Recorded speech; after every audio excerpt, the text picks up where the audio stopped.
আসসালামু আলাইকুম, কেমন আছেন আপনারা? আজকে আমি মক্কা থেকে ব্লগ শুরু করছি। এটা আমার প্রথম ব্লগ। শর্ট অনেকগুলো দিয়েছি। এই ব্লগটা অনেক ইম্পর্টেন্ট, সেজন্যই ভাবলাম যে শর্ট না দিয়ে ব্লগ করি। তো এখন শুরু করতেছি অবশ্য তাহাজ্জুদের আজান দিয়ে। আমি ওয়েট করতেছি এখানে বসে।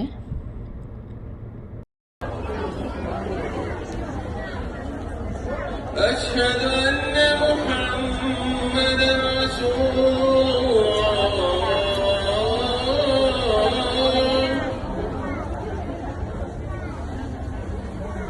أشهد أن محمدا رسول الله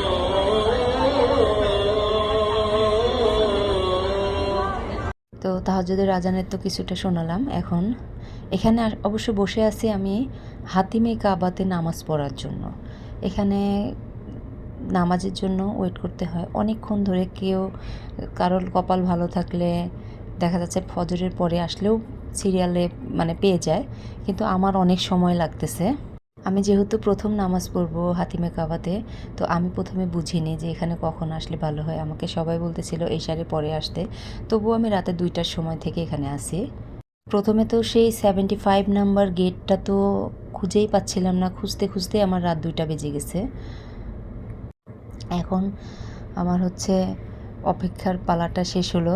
এখন আমি যাচ্ছি হাতিমে কাবা নামাজ পড়ার জন্য। আমাদের গ্রুপ, ওরা আবার গ্রুপটার ভিতরে ভাগ করে করে দিছে। একসাথে 40 জন 50 জন এরকম করে করে গ্রুপ ভাগ করছে। হাতিমে কাবাতে 40 জন 50 জনকে একসাথে দেয়, কিন্তু আমাকে যে ইনফর্ম করছিল যে এখানে 20 জন করে ঢুকায়, আসলে 20 জন করে ঢুকায় না। এখানে 40-50 এমনও হয় 60 জনকে একসাথে ঢুকায়। আমি যেহেতু প্রথম, তো এত বেশি এক্সাইটেড হয়ে গেছি, মাঝে মাঝে আমি দৌড়ও দিচ্ছিলাম এদের সাথে। ভাবতেছিলাম আগে গেলে মনে হয় আমি আগে ঢুকতে পারবো। তো আলহামদুলিল্লাহ এত ঘুরে ঘুরে ঘুরে ঘুরে ভিতর থেকে নিয়ে এসে এই যে আমরা এখন দাঁড়ালাম কিং ফাহাদ গেটে। 75 নং গেট থেকে এখন 79 নং গেটে আসছি আমরা। আলহামদুলিল্লাহ অবশেষে এসে পৌঁছালাম এখানে।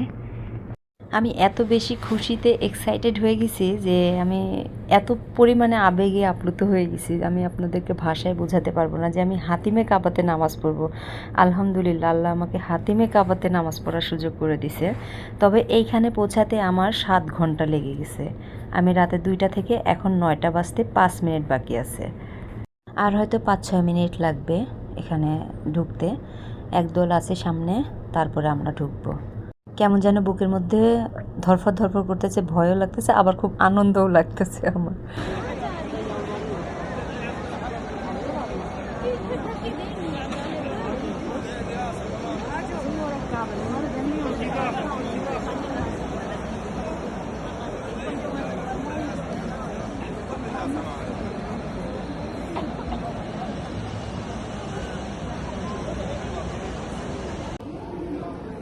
আলহামদুলিল্লাহ হাতিমে কাবা থেকে বের হলাম। আমি আবেগী, কিন্তু আমি আজকের মতো আবেগী কখনোই হইনি। আমার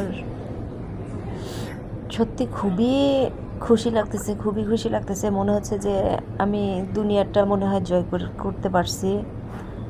এবং আমি যতগুলা দোয়া করছি, মনে হচ্ছিল যে আল্লাহ আমাকে সাথে সাথে জবাব দিয়ে দিচ্ছে, এরকম ফিল করতেছি আমি। বিশ্বাস করেন, আমি বুঝাইতে পারবো না। হাসবুন আল্লাহ হুয়ানি আমাল ওয়াকিল। আল্লাহু আকবার।